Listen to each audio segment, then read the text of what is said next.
Well, good morning and welcome to NCIS Reports from the Field. Today's guest, Rich Cloonan, has got an amazing career to talk about and uh, has done multiple locations around the world, has had some really interesting assignments and some really interesting details about those assignments that really affect the history of NCIS in an important way because it kind of weaves through our history, showing what our agents and some of our agents were doing during these times. Rich, welcome to the podcast, man. Welcome to NCIS Reports from the Field. Great to have you. Well, Lee, thanks for having me. It's a pleasure. I'm looking forward to this. It's fun to go back and reminisce. And, seeing you at the reunion in Nashville kind of gave me the impetus to say, well, maybe I should do this. Hopefully, folks, won't get too bored in the next hour or so. But to all the folks listening and to all the folks I worked with over those almost 30 years, if I miss somebody, I apologize right now, but I'll try to thank as many as I can as we go along. Well, don't worry about that because you've got such an amazing career from your time from San Diego all the way to your retirement, and then what you did after retirement is just really interesting. So, why don't you tell me about your kind of where you grew up and what led you to NCIS? Sure. Well, I was born in Boston, Massachusetts, if you can't tell by my accent.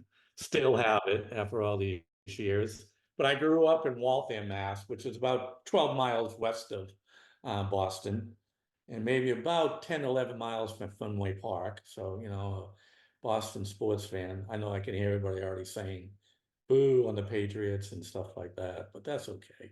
We It's had a okay. good It's run. jealousy. It's just jealousy. But yeah, so I grew up in Waltham. My dad was fire chief of Waltham for almost 25 years.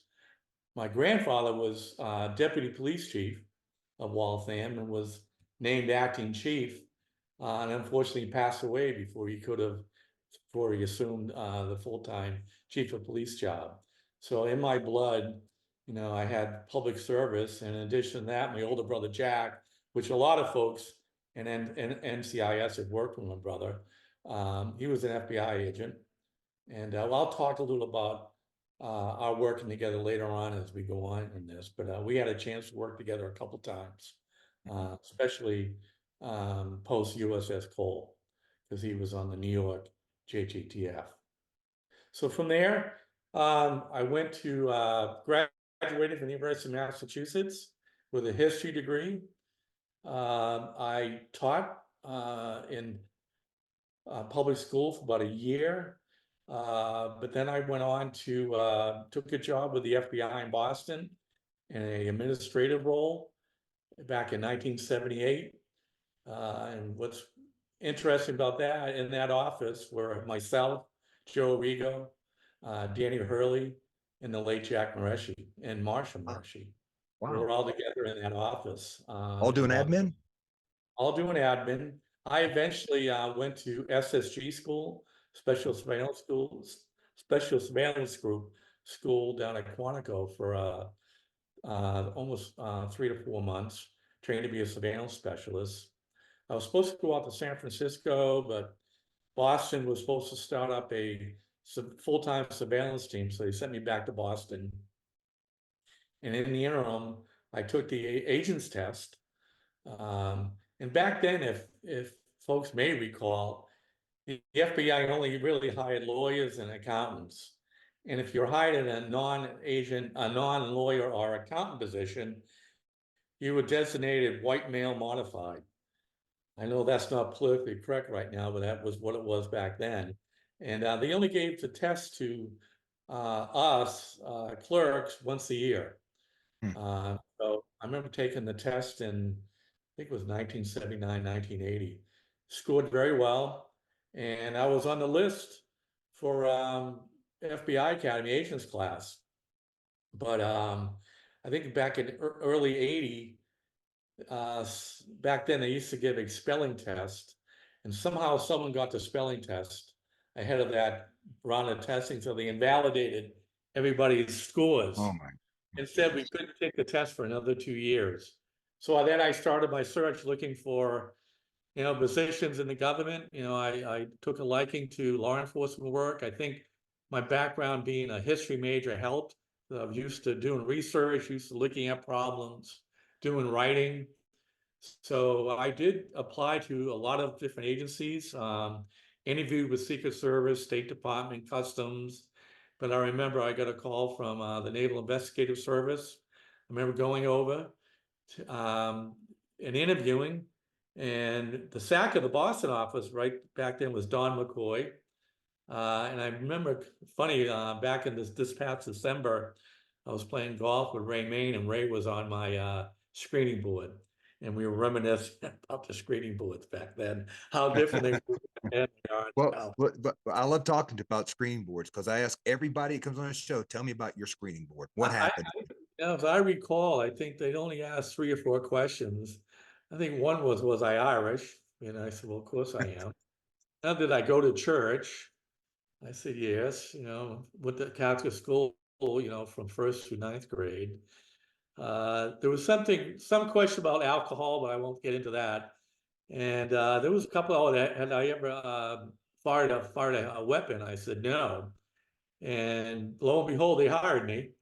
And that was interesting. So in July of 1981, I got my letter from Code 25, I think it was, and Dennis Usry was in charge of agent recruitment back then. I still have the letter, that my appointment letter, and I was appointed as a GS7. And I think our starting salary back then was $17,200.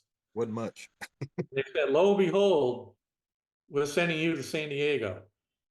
And I think back then I really had to look at a map. Where is San Diego? Because I don't think I'd been west of New York City in my life back then. So I took a look and went, oh, okay. So back then, you had to go to where you had to go on your own dime. I Sure. packed up, drove across country, and arrived in San Diego in August of 1981. First stop was with Point Loma. My first SAC was Howie Abrams. First ASAC was Sam Knowles. And the agents in the office were like Al Sipe, Rod Steininger, Grant McIntosh, Fred Walsh, who also came from Boston, but he ended up leaving us and going to U.S. Customs. Kevin Keating, I think he was there in the office too. So we had a pretty good office. Al was my Sounds like an office of all stars. Al was my quasi training agent. I don't think he'll take credit for that, but he'll probably say it was my fault that we kept him on. And I also remember having to take the GS11 test. Oh yeah. So we went 7-9. But before that, I went to basic school in October of 1981 in Suitland, Maryland at headquarters. I think we were the last class to fully go through Suitland, and then they started doing classes down at FLETC, part-time, half-time, and half-time up at headquarters. Good basic class. Our counselors were John Michaud and Wayne Kluge. Interesting. Yeah. Pete Segerston, the late Pete Segerston, Bob Hartley were counselors in my Wow. class. Some of the folks in my class were Jeff Walton, Annie Sperber, Matt Parsons, Mike McGlynn, Henry Pataki, Clay Jones, Leon Drezick, and Bob Sanchez. And Leon and Bobby have passed away. Interesting. I sent you my class picture, and I went through it the other day, just kind of looking at me, where is everybody? And like even my 2 roommates, Bobby Bukowski and Marty McGuire. I think Bobby ended up leaving us and going to the FBI in New York. And I think Marty left and went to state police or something in South Carolina, I forget, but they were my roommates at the guest quarters. We had a good time. And I bet you did. I think us 3 finished not at the bottom, but close to the bottom. Jeff Walton was a valedictorian of the class, but Sure. I remember John Michaud looking at me and he said, I think you'll do pretty well. He said, despite your classical is? You said, I think you do pretty well. He said, you know how to get along with people. And I said, yeah, I think so. Right. So other than that, so I went back to Point Loma for a little while, then I transferred down to 32nd Street, Naval Station 32nd Street, which really was a great experience. I mean, you really, as you well know, you Yeah. really learn, you know, how to do. That's a great office to begin in. One of our big four. Yeah, just like, you know, Norfolk and Pendleton, you got every case you could possibly think of. Mhm. You know, I remember when I started, when I got there, I think Ralph Blanco was there, or just started. And I said Danny Hurley was there, Bill Herzog, Joe Gossett. Yeah, it was a great office. Wow. I learned so much. You know, we did a lot of 7N Mhm. narcotics things with San Diego PD and San Diego Sheriff's Office. You know, a lot of crim cases, as you can well know. Uh, and now, funny, our SAC when we got out there was Don McCoy, who was, you know, the SAC of Boston when I got hired on. Oh, So he kind of knew me, and I guess I was in there for, you know, about a year or so, and then we started an FCI squad, and he put me on the FCI squad, kind of based on my background at the bureau and being with the SSG, and I was the administrative clerk for all of the CI squads at the Boston office. mhm. So I had somewhat of a background in CI and things like that. So I started my CI career um, at San Diego. I think in August of '84, I got orders to headquarters. I mean, not headquarters, '05 DC, Washington DC field office. We were still under back then Norfolk as a region. So I went back to DC, went right to the FCI squad. Um, my first sack at DC was, let's see, was George Mulligan for about a year, and then John DeVanzo came in. My first ASAC was Bill Stryker on the FCI squad, and then Ron Olive came in. I think the Crim ASACs were Vinny Giammi, and I think Lou Sanchez was there too. I think Mark Fallon was there too. Quite a group of Yeah, I bet. on the FCI squad when I got there were John O'Hara, a legend, Lisa Redmond, who we'll talk later about the Pollard case, Bob McKee, Ronnie McCarthy, were all there. So we had a good group. Um, and then, you know, I get introduced to protective service details because for some reason I never got picked to go to Red Blanket when I was in San Diego. If those remember Red Blanket, Yeah. I So was why don't you give a quick description of Red Blanket because that's never been mentioned on the podcast. well, Red Blanket was a protection detail that we were part over in Italy on Mhm. General Dozier after the Red Army um, blew up the barracks and had an attack on one of the bases in Italy. We were asked to do protection on General Dozier, who was, I think he was, I forget what his position was in Europe, but it was a massive detail that, you know, NIST sent hundreds of agents to over the course of 1 to 2 years. Mhm. Uh, and that's how I think we really started the concept of protection details and what we started up in DC when I was there, the mount up team, Mhm. which was a totally dedicated, um, fully trained team to do protection details. Right. So I started there in August. That's my first exposure to protective service operations. Um, I think my first one was one of the Israeli MODs. I think it was Moshe Aaron's. But Mhm. before that, I think I mentioned to you, we all went to either a 3 or 7 day Secret Service training out of Beltsville. So we got training from them and also driving training for us in DC, which is great training. And of course, we went to our own in-house training, SPATS training, which is special anti-terrorism training. I remember that. We got Uzi training. Remember um, that was fun. So it was good. So we get exposed to that. And then as time went on, one of the first cases I worked was a case on Mrs. Samuel Morrison. He was an analyst for O&I. And he was suspected of passing classified information to Jane's Defense Weekly, which was as folks know, is a international military publication, and was interesting because it wasn't to a foreign government. So we essentially had basically a leakage case. So here's United States versus Morrison. This is the actual picture that you're talking about, right?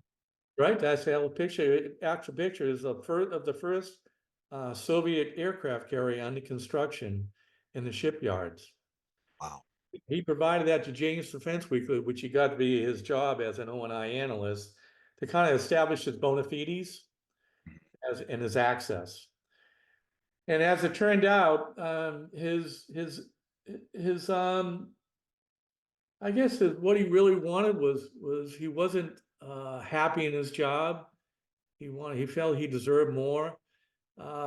His grandfather was a famous U.S. Navy historian, Samuel Morrison Sr. I didn't connect the two, but when now Samuel makes that's all the sense in the world that he's Right. working where he's working. So his intentions were really he just wanted to do something different. He Yeah. wanted to make his own name for himself. I think he didn't like living under the shadow of his grandfather, and his father too was a historian too. So that was his motivation. And luckily, the editor of Jane's Defense Weekly contacted the FBI when he saw this because there were still classified markings on the photograph of that. And the Bureau contacted us. We opened the joint case. Myself and an FBI agent, we did a joint interrogation of him. And this is how it all came out. We did a search of his home out in Crofton, Maryland, which is out toward Annapolis. And as we were doing the search, we seized if those of you remember, a select typewriter, that had the little ball roll on it. That's Yeah, it. sure. So we took that into evidence and we pulled the typewriter ribbon off it, sent it to the FBI laboratory, and they were able to raise the letter he wrote to Jane's Defense Weekly off there. So we were able to reconstruct the letter, and also we had the letter that he sent to Jane's Defense Weekly. They had his prints on it. And so we eventually went to trial.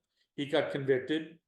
I think he got 3 to 5 years, which was really the first successful leakage case that was ever prosecuted. We had Daniel Ellsberg in the Pentagon Papers, but he was never successfully prosecuted, if I recall. Yeah, it seems like his was published in the Washington Post or something like that. Yeah. So to make a long story short, Morrison eventually was pardoned by President Clinton due to a lot of pressure from his grandfather and others within the intelligence community. So he got eventually pardoned, which, we weren't happy about, but, he did serve some time.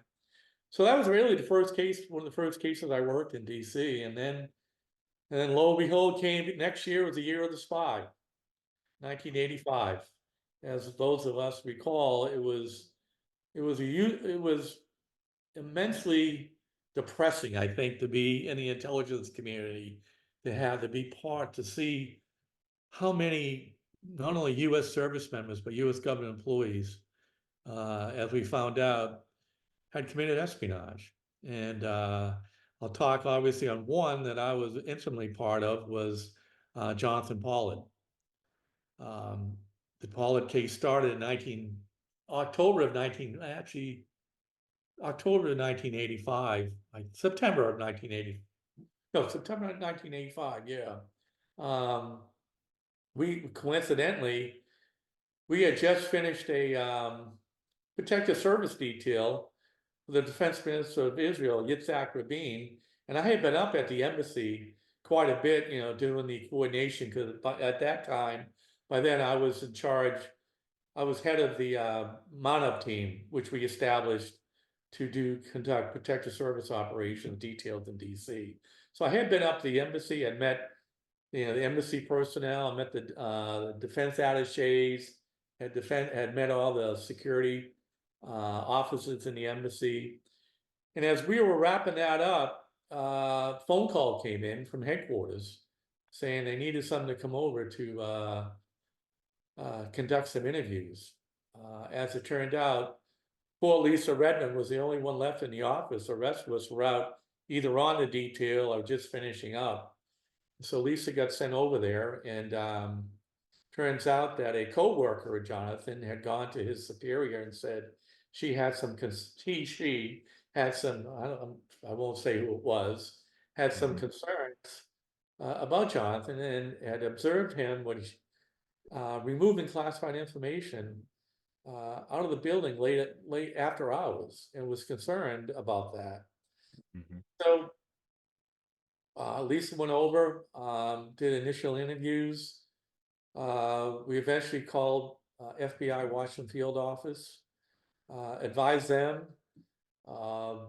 They joined the investigation, and as those couple of days went on, and more interviews took place, and eventually it was decided to put a camera over his office space over a weekend.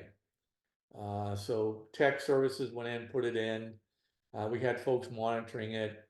So on Monday, that following Monday, it was decided that we were going to stop him and detain him and talk to him. So it was decided by the U.S. attorney that we had to wait till he left the building and he got to his car because that showed intent on leaving U.S. government property. Right. So that was a Monday night. I remember Lisa Redmond was our agent working it, and Lydia Johoric was the FBI case agent. Says he approached the car, they approached him, identified himself, etc. He agreed to go back to the headquarters to be interviewed. So as he was being interviewed, I was sent then, I had finished all my work on the protection detail, and I was sent out to his residence out by DuPont Circle, and myself and another FBI, first office FBI agent, Mike Rollins, we stood surveillance watching his apartment building.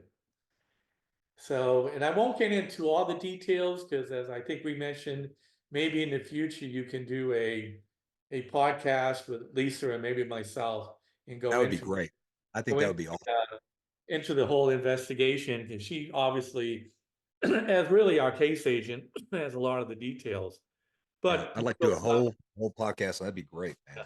so as they were interviewing him, he asked if he could call his wife. And they said, of course, you can take a break.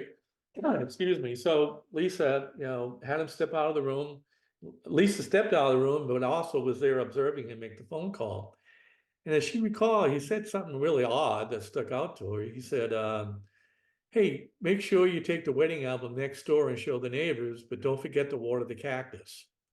She thought that was kind of strange. Yeah. Um, and as we found out later, that was a code word to his wife, and to he was in trouble and to get everything out of the apartment. Um, so as the interview continued, she tried to gather up all the documents that she could find, and she put them in a suitcase.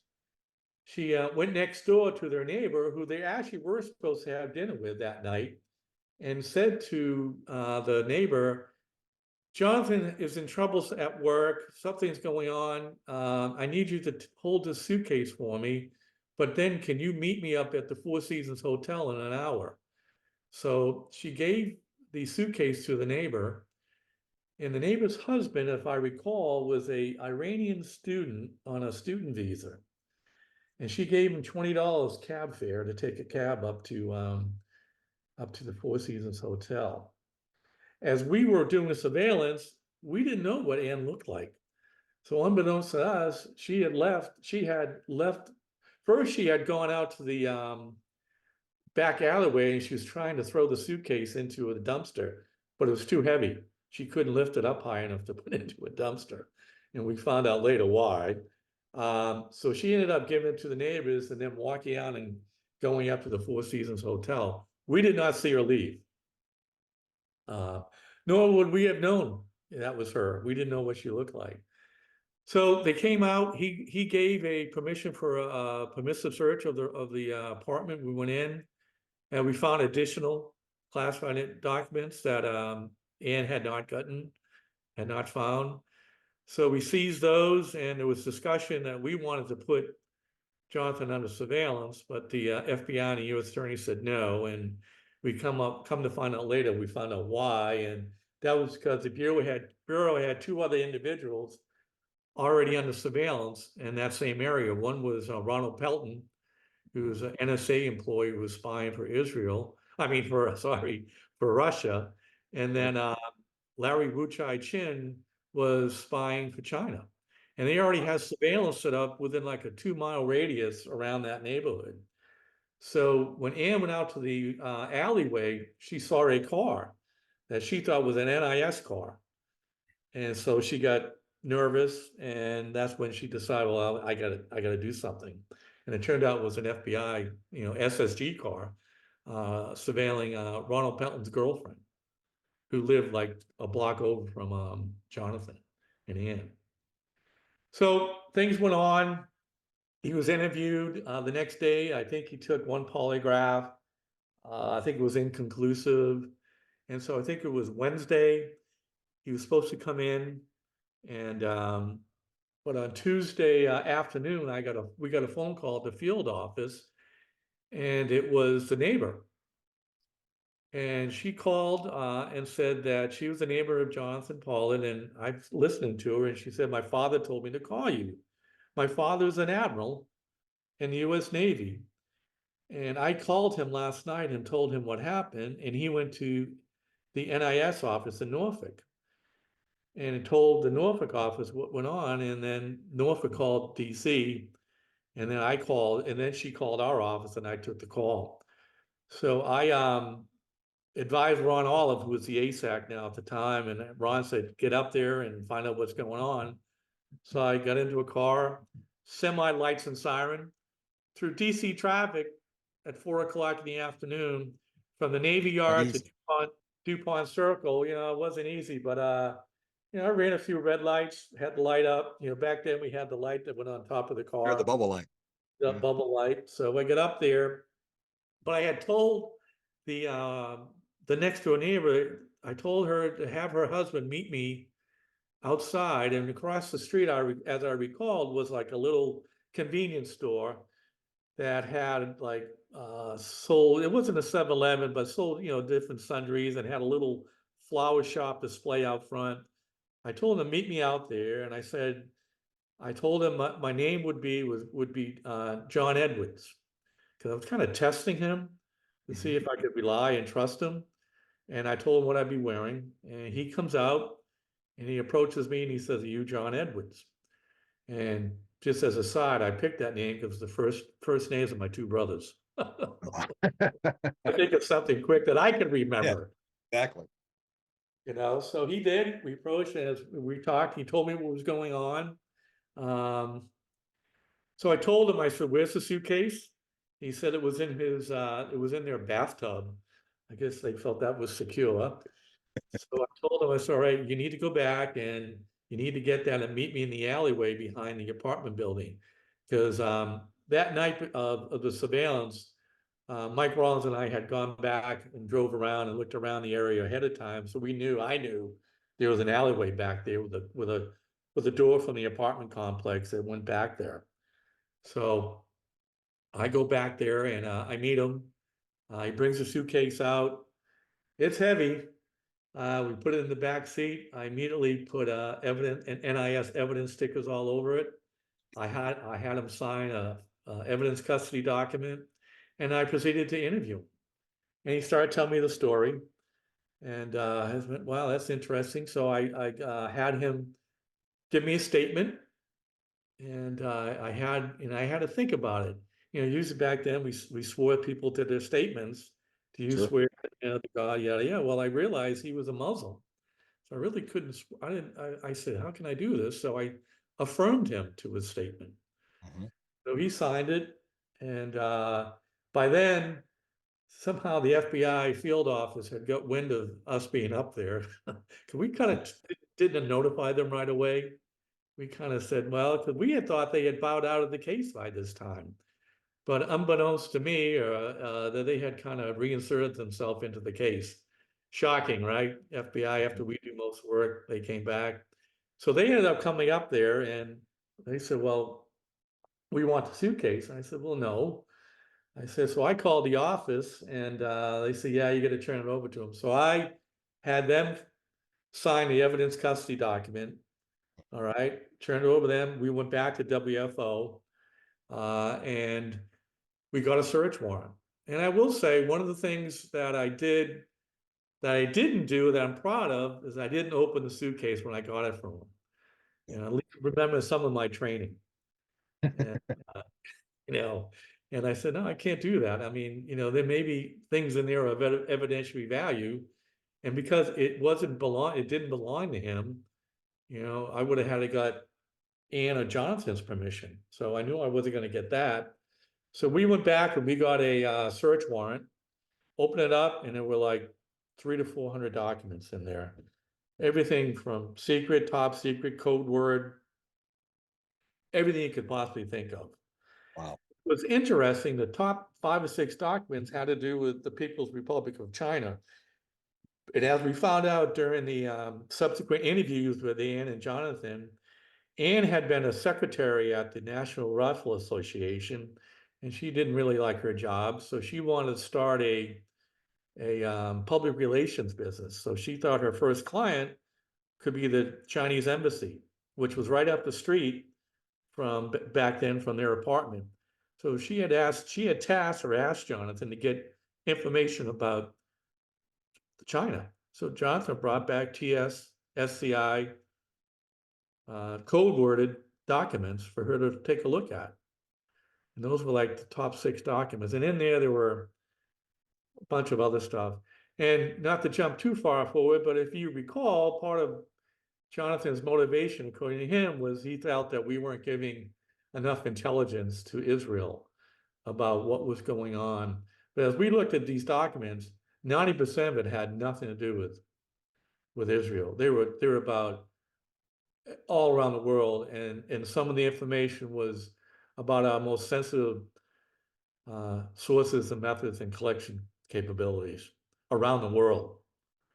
So that was kind of made us feel, as he went on and talked about his motivations. But I said I won't get into too much of that. So the next day, you know, by then the FBI put him under surveillance. We asked to be part of it, but they said they would take care of that. So as they were going around following him, he was supposed to go to, I think, Georgetown Medical Center for a medical appointment for Ann, which was legitimate. We did find that out. They had a legitimate appointment. But halfway there, he veered off and started going in another direction. And, you know, you can hear myself, I think Ronnie McCarthy and I were over at FBI WFO in their operations center. And we're listening to the surveillance team. As they were coming up, they took a turn. I'm saying to myself, I turned to Ronnie. I said, Ronnie, I know that area. I was just there. And lo and behold, they took a left. Ann and Johnson took a left on Van Ness Street, I think it was. And I turned to Ryan. I kind of said out loud, I think I said, shit, they're going to the Israeli embassy.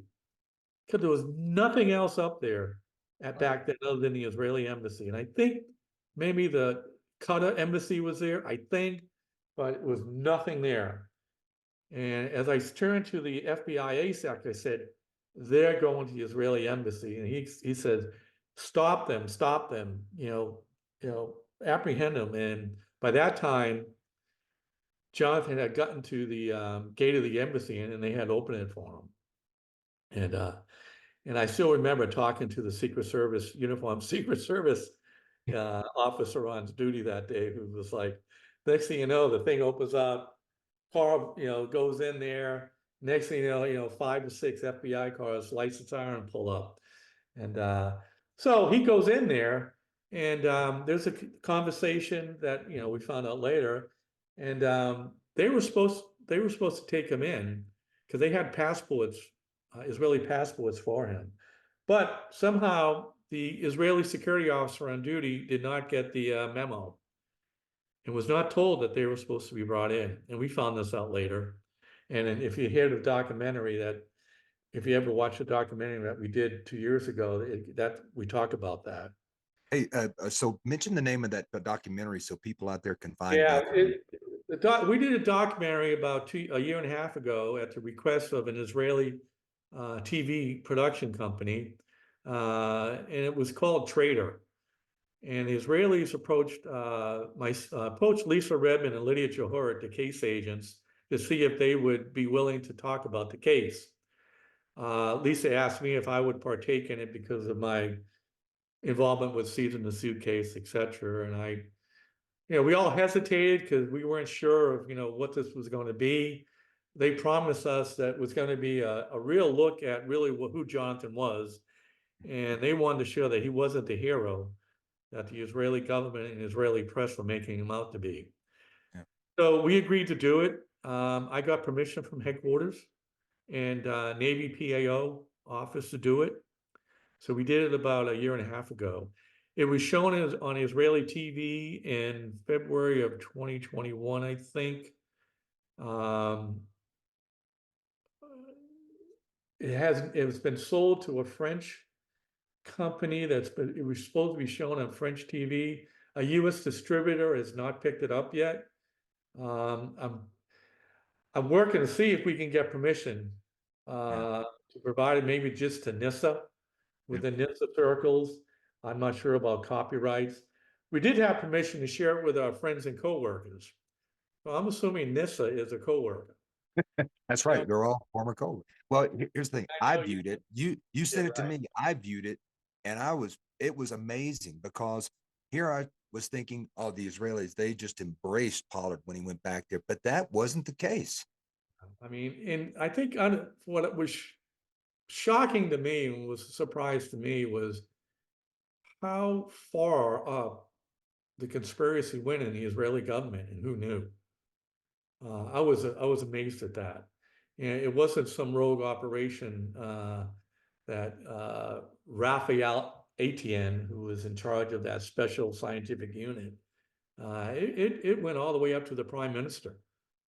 And I recall shortly after he was sentenced, Jonathan was sentenced, we had Yitzhak Rabin come back, and they specifically asked if we would do the protection for him.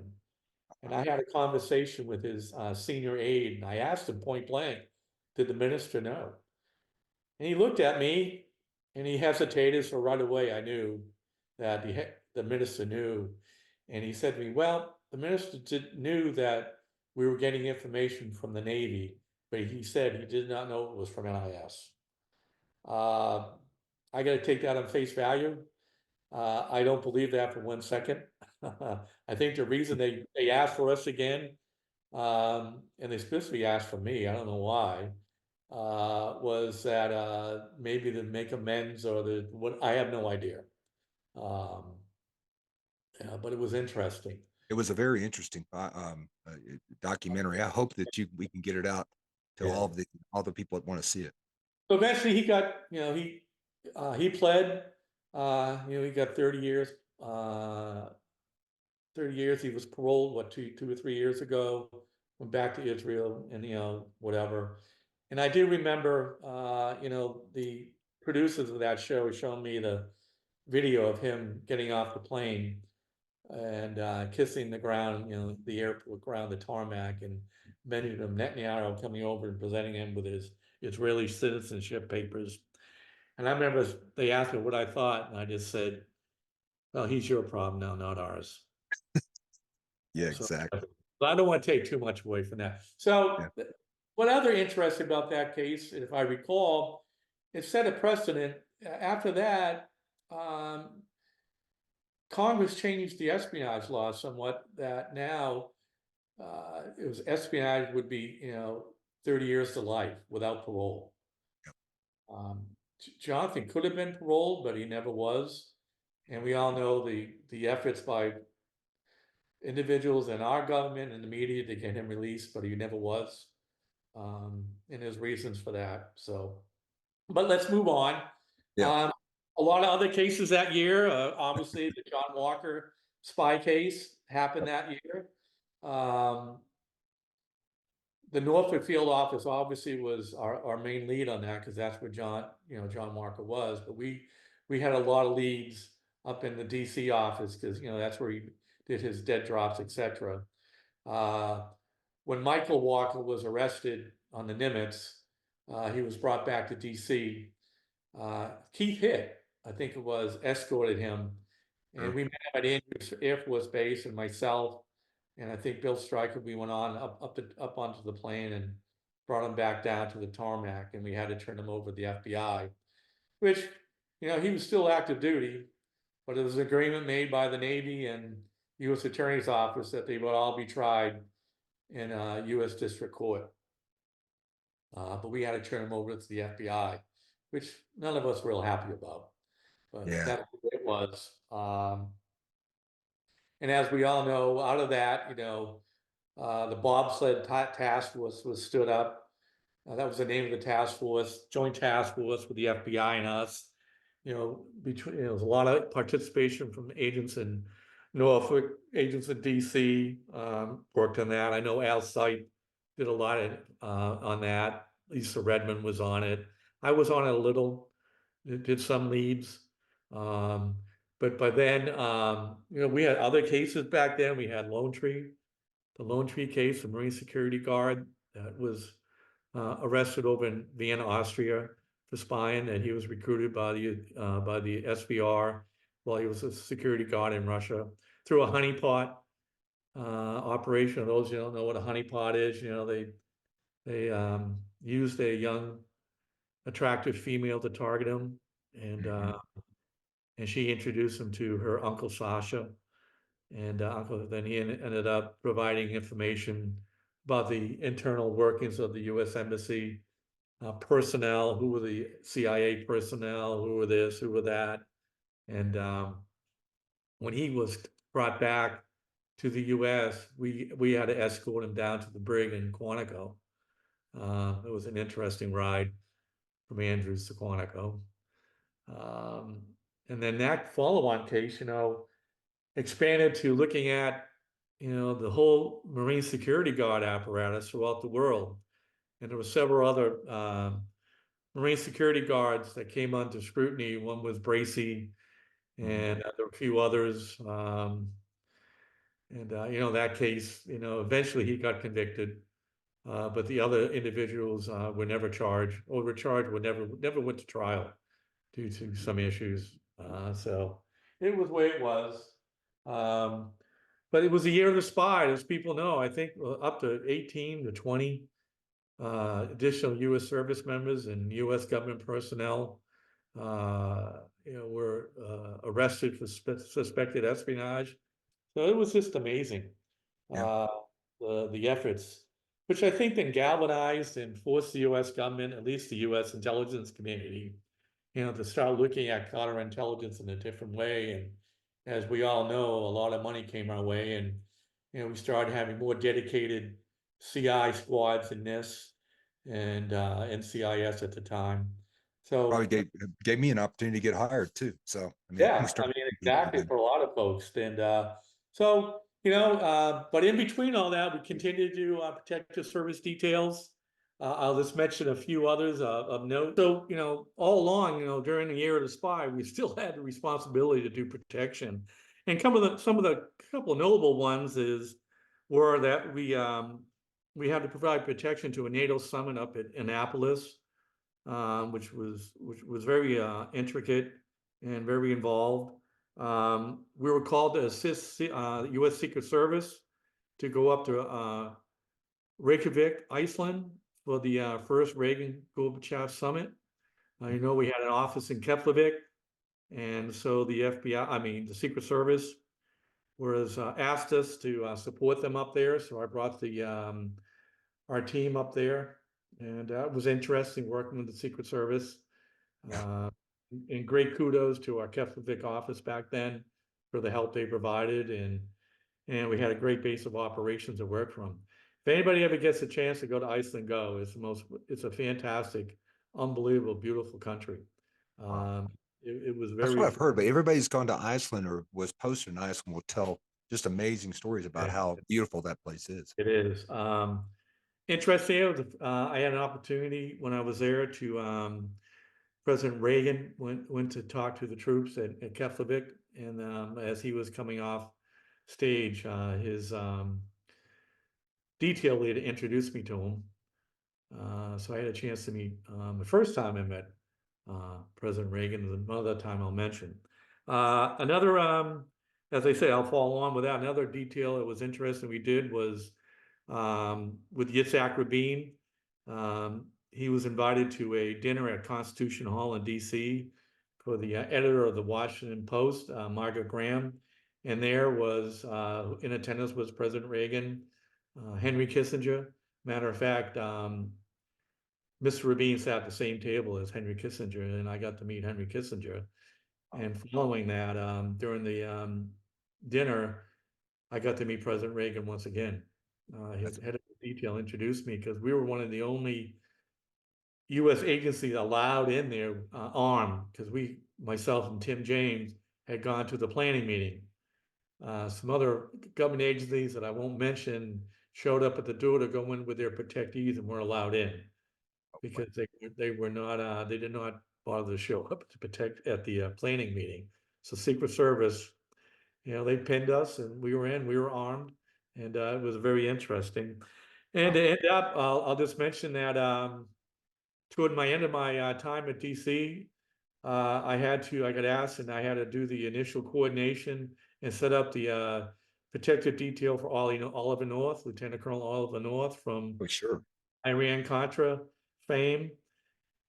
That was very hard, very difficult, because the Marine Corps wanted 24-hour protection on him, which included his residence out in Great Falls, Virginia. My first recommendation was to move him and his family down to Quantico and put them in temporary housing, and then we would helicopter them up from Quantico to the Pentagon and just motorcade from the Pentagon over to the Hill, Capitol Hill, for the hearings. The Marine Corps said no.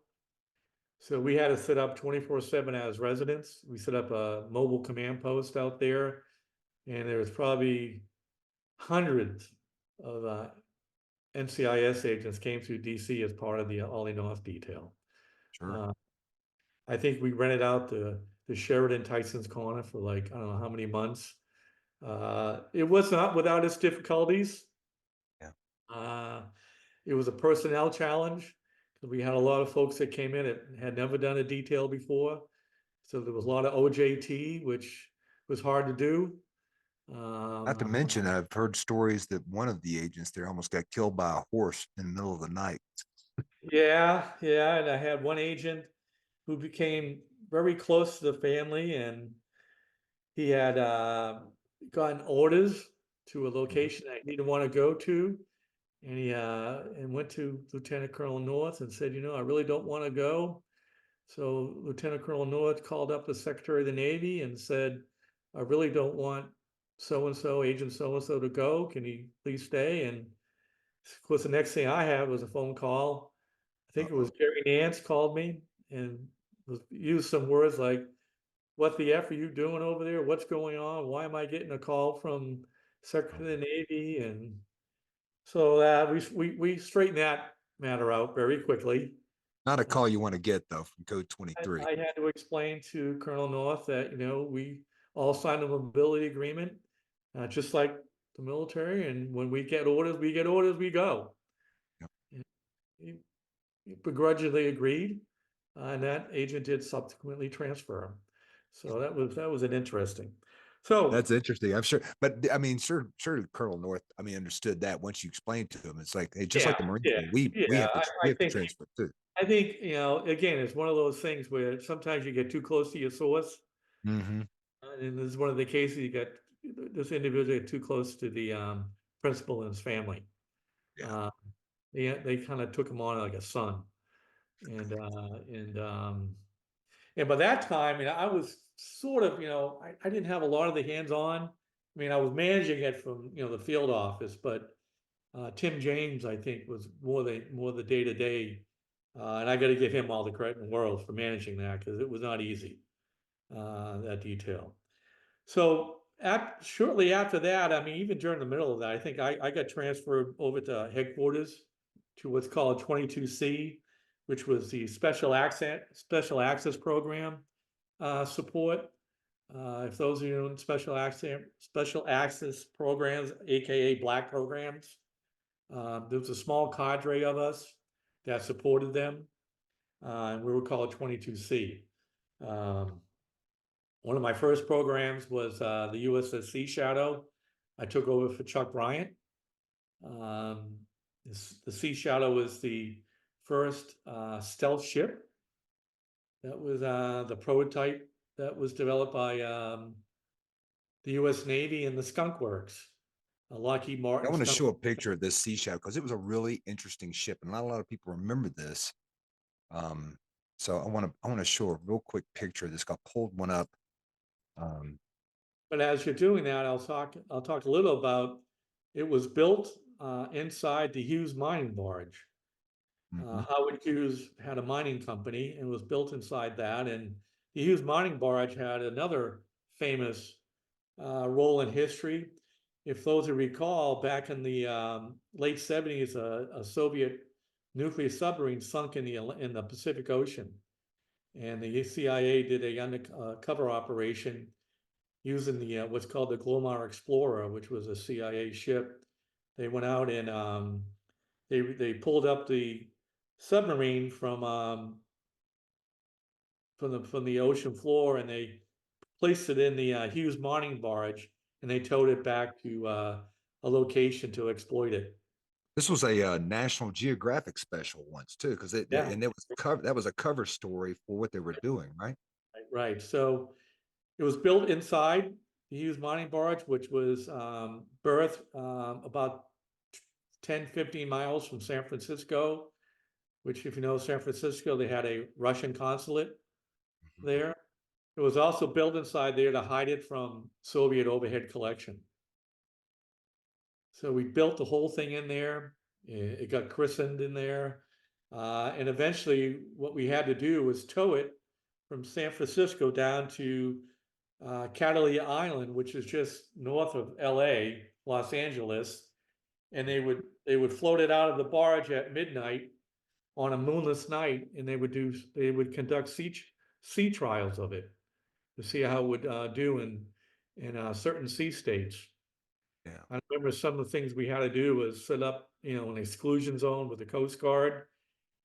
And back then, we didn't have the extensive email networks that we have now.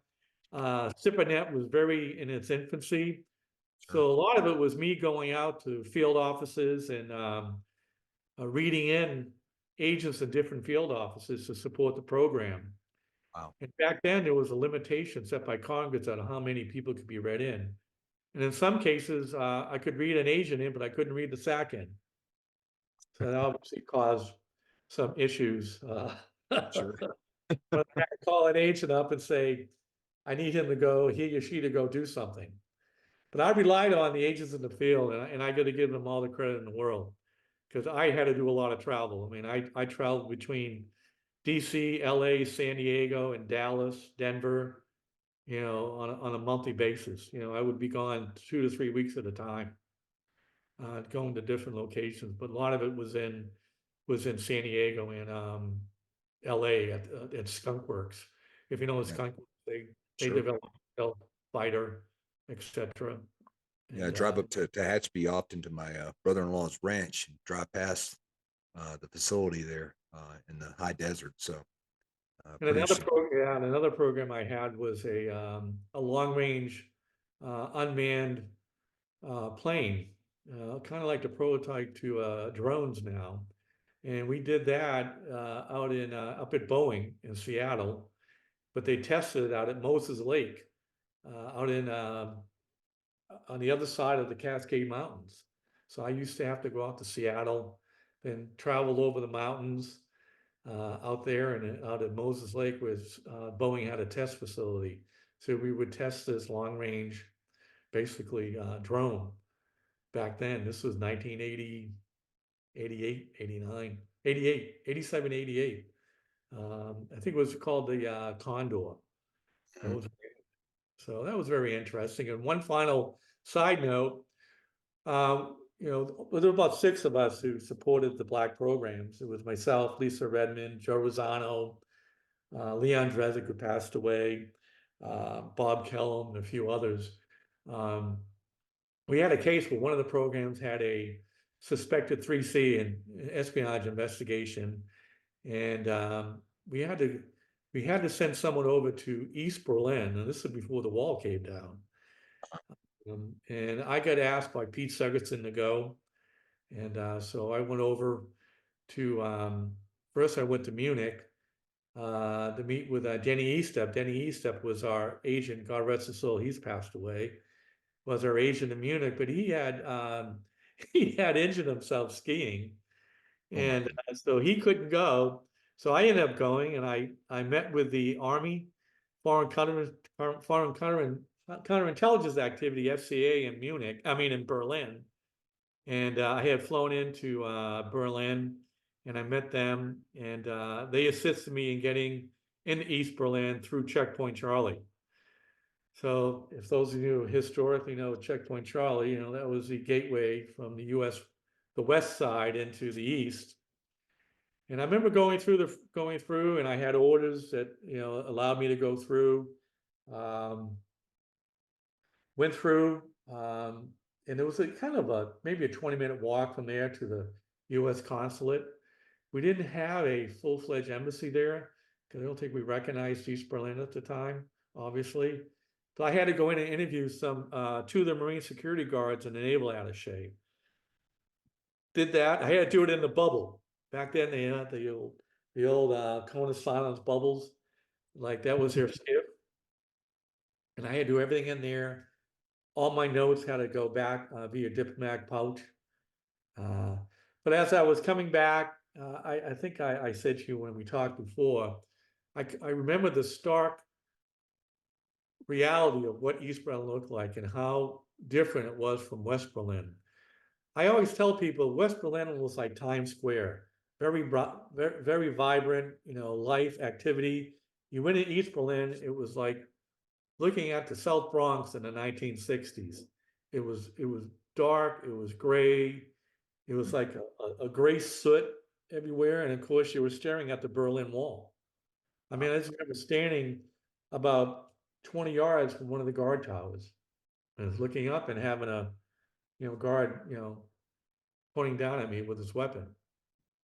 Wow. And as I went back, I'm going back to Checkpoint Charlie, and for some reason they held me there.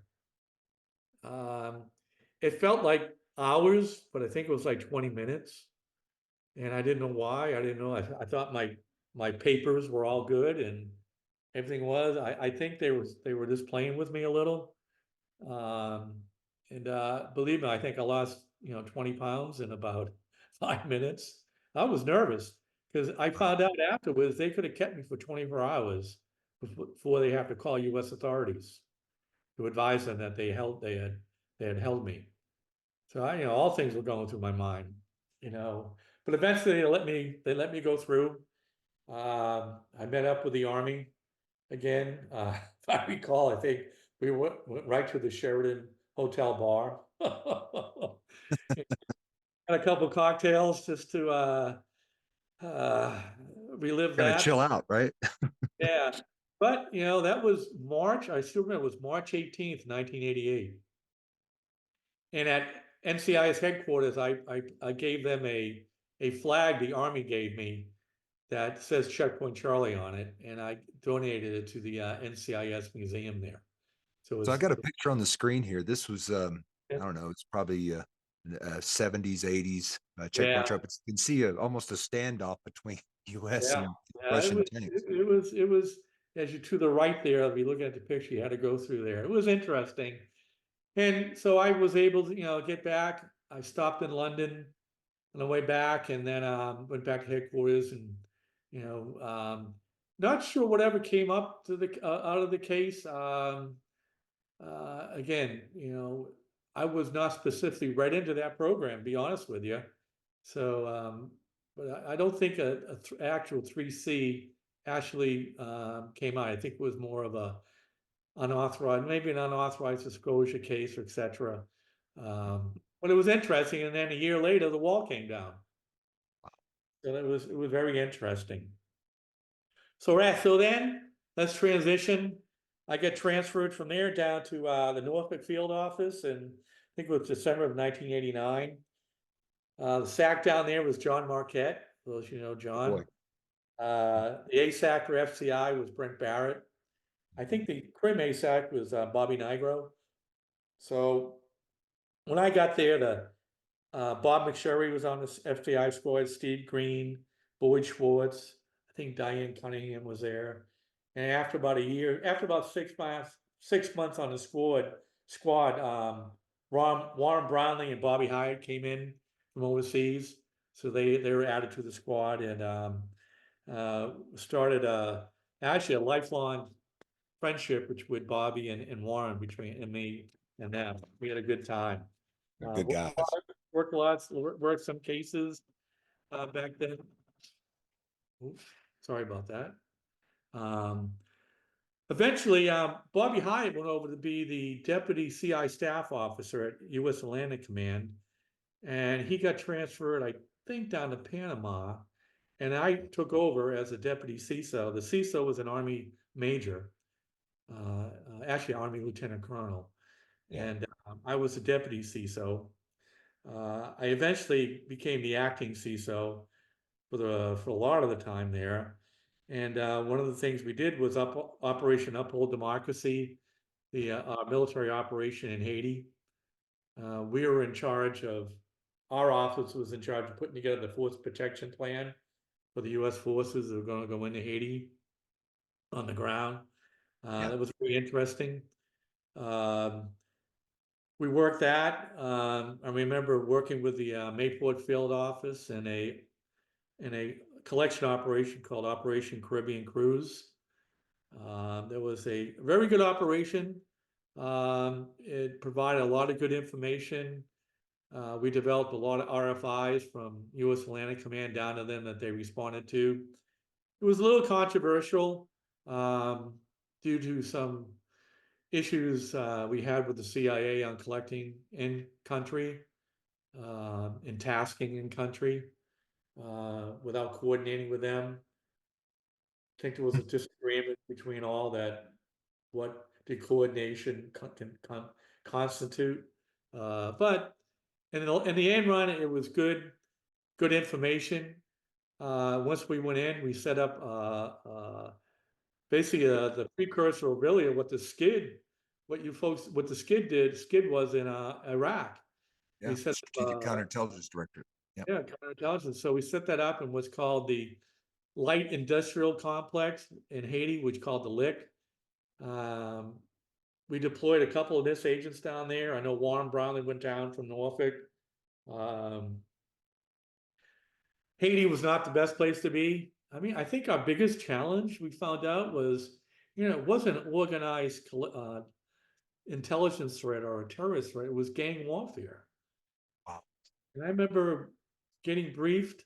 We had an FBI expert from Quantico come in and brief us on gang warfare and gang tactics. Mhm. One of the concerns, and I don't mean this and to be glib, but we had an expert come in and talk about voodoo. Voodoo was like Interesting. a religious cult down in Haiti, Yep. and how would that impact our collection and dealing with the Haitian public as a whole? So we had a expert from CIA headquarters to come in, and we talked about voodoo, and we briefed the CIA agents and folks on voodoo. We briefed the Marines going down there, the Marine CI squads on voodoo. That was interesting. Wow. Uh, and I think the week How many before, people? How many people can talk about in their career that they actually briefed on voodoo? yeah, I mean, it was amazing. And when you think about it, as they went into it, I could see how it was a threat uh, Yeah. into us in our collection, and in how we would talk and deal with folks on the ground there. Sure.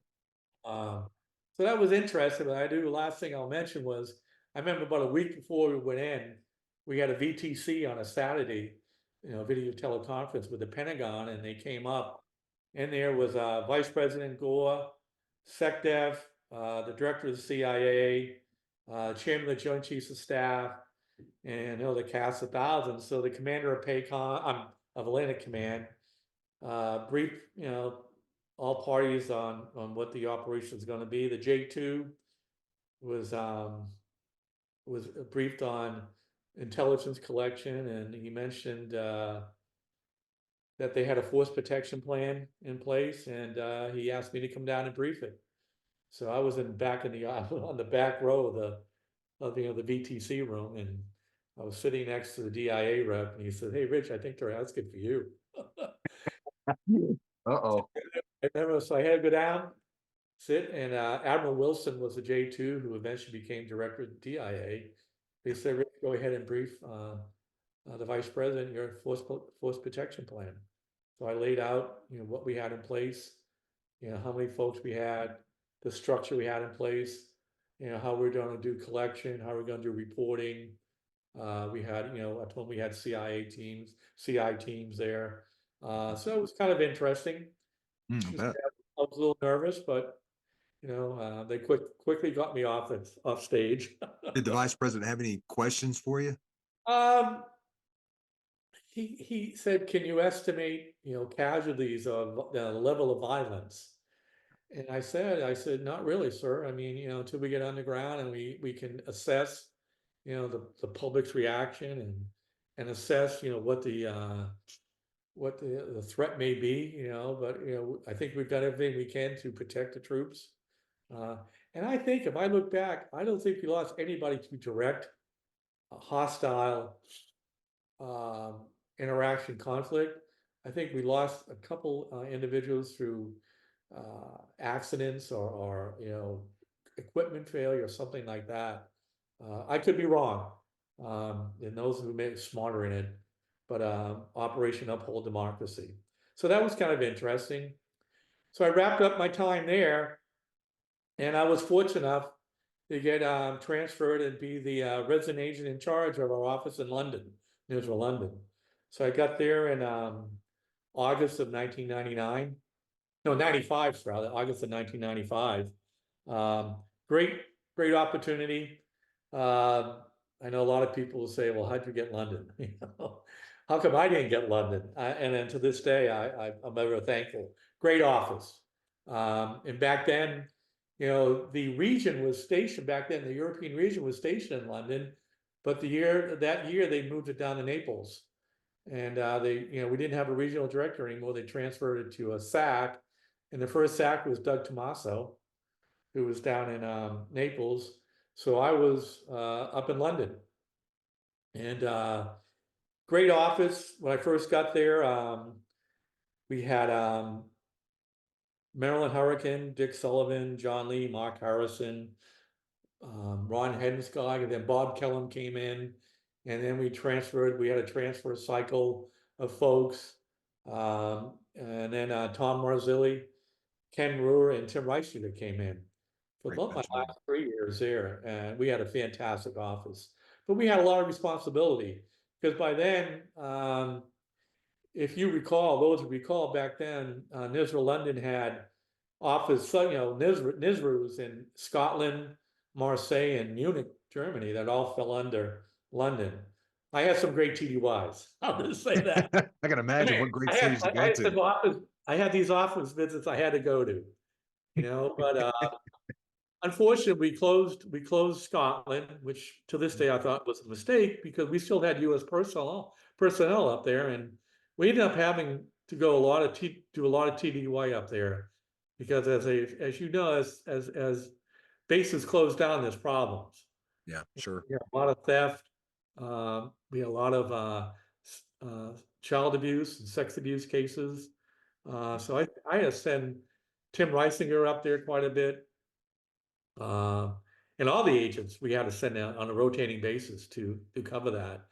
Wow. But we still had Marseille, Dwight Clayton, Sure. again, he was in Marseille. And we had Boris Nazaroff. Those folks remember Boris. Sure. He was in Munich, but they eventually closed Munich down because Yeah. Naples took that over, which I kind of hated to do that. I did go one year to Oktoberfest. Just had to go, make my office visit. Uh, Sure. that was that was great. But we had a great office. We covered all of Northern Europe. We Yeah. covered not only UK, but we covered Scandinavia, the Netherlands, Belgium, the Baltics, you know, Denmark, Norway, Sweden, Finland.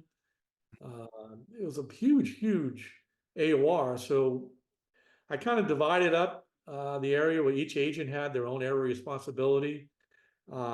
Naples, and I'll give Bob Hartley a lot of credit, gave us a lot of money, travel money. So we're able to go there quite frequently and establish a good network. Got to know the area, got to know what was going on, what the politics were there. We got to conduct good liaison with host nation, law enforcement, and security. So I give them a lot of credit, and we were able to go there. We had a lot of ship visits back then. Everywhere we had Baltic operations. That we it was a big naval exercise. We had a lot of ship visits up in Norway. We had marine deployments up to Norway. Uh, and plus we had Scotland. We still had U.S. subs going in and out of Faslane. And so we had a lot of personnel, a lot of things going on. So really busy. And then, we had a lot going on. That time we had the bombings in Africa. So the terrorist level, in Europe and North Africa obviously was increased. Um, Bob Kellum and Tom Marzilli were my CI points, along with Ron Hedenskog. Ken Ruhr and Tim Reisiger were my crim points. We had to go out to St. Morgan, which is a Royal Navy base out in Cornwall in Wales. Had to go out there a lot. That was a 6-hour car ride from London. Wow. So twice a day I had to go out there a lot because we had a lot of U.S. personnel there. We were fortunate to actually run a successful offensive operation out of there. One of the only ones during the time in Europe at the time I was there. I'll leave it at that. Yeah. But we also struck up a very, very positive working relationship with Scotland Yard. Due to the fact that I was able to reestablish a office in the Navy building in downtown London. Some reason we had lost that office prior to me getting there. So we had no presence downtown because if those recall, the NISR was out in Eastcote, which was Yeah. about 18 miles outside of central London. And if anyone knows London traffic and or getting on the subway, on the tube, this wasn't easy. So we were able to establish an office at the NISR at the Navy building there, which proved to be tremendous. We established great relationships with MI5 and obviously Scotland Yard. Tom Marzilli was dedicated to Scotland Yard, and he had developed a relationship with SO13, which was their counterterrorism operation group, similar to what the JTTF is Sure. now. And so we started working with them. We had initiated a collection operation. Tom did with them, targeting the Finsbury Park Mosque, which was in East London, and that was run by a gentleman by the name of Abu Hamza, who was a disciple of the Blind Sheikh. The Blind Sheikh was responsible and coordinated the first World Trade Center bombing. Sure. We had started a collection operation, and we started reporting on that. Got a lot of attention within the Beltway. A lot of attention. And it got a lot of attention in New York. And I got a call one day from Mike Danette. Mike was our agent on the JTTF in New York. And in fact, Mike was our first agent on the JTTF and throughout the whole country. New York was the first office we had a agent dedicated to the JTTF. So Mike called and said, hey, the New York office, has some interest in some working with Scotland Yard. And I said, well, what about the Legat? And they said, well, I guess they didn't have a very good working relationship with the London Legat. I'm not sure why. And I won't get into that. Yeah. Uh, make a long story short, we started that, and my older brother Jack was on the JTTF in New York. Mhm. So we started talking, and I arranged for Jack and John O'Neill, the head of the JTTF in New York, to come to Yep. London and to meet with SO13. John Bunn was the detective inspector in charge of Mhm. the SO13. And so they started a very lucrative relationship, reporting relationship, where they collaborated quite closely because the SO13 had a lot of targets in North Africa. And obviously the Bureau was looking at folks in North Africa because of the East Africa bombings. So Mhm. they started a long-term relationship with them, which also kind of enhanced our relationship with SO13. And our collection, as I said, was getting a lot of notice. I got a phone call one day, which was also, again, wasn't normal, from the station chief, and Yeah. he invited me to lunch, which usually is not a good thing. So we I ended up going meeting him down in his office, and we started talking. He said, "Hey, my headquarters is giving me a hard time on why is NCIS getting all this great reporting, out of London on, Abu Hamza and other groups." And I said, well, I've got, my agent is part of, working hand in hand with them. Mhm. So he asked if we could start a joint collection operation, if his analysts, if they could start doing joint reports. So, of course I said yes. How Sure. can chief of station no? But I told him, I said, the only problem I have is, I said, I may have a problem with the Legat. He just said, don't worry, I'll take care of the Legat. So that started a relationship, and then Tom and the station started doing joint reporting, where we took joint credit on the bottom of each of our IIR. As I said, it was jointly collected per operation XYZ. CIA put the same on their reporting. And as a result of that, Tom got recognized, I think it was 1998, as the DoD Collector of the Year, Right. and our office as the DoD Office Collection Office of the Year. So I was pretty proud of that, but it was all due to, Tommy, God rest his soul, and his dedication, and all the agents. Mhm. We had other things going on with Scotland Yard from a crime Mhm. perspective, etc. As I said, we had a great working relationship with MI5. It was difficult back then because MI5 and Scotland Yard didn't always get along. Mhm. Uh, so sometimes we had to be careful of, when we started talking about our relationships, to make sure that we didn't Yeah. talk too much about Scotland Yard with MI5 and vice versa. But we got along a lot. We got along with Scotland Yard very well, cop to cop. Yep. Matter of fact, we used their range for firearms training, etc., which was great.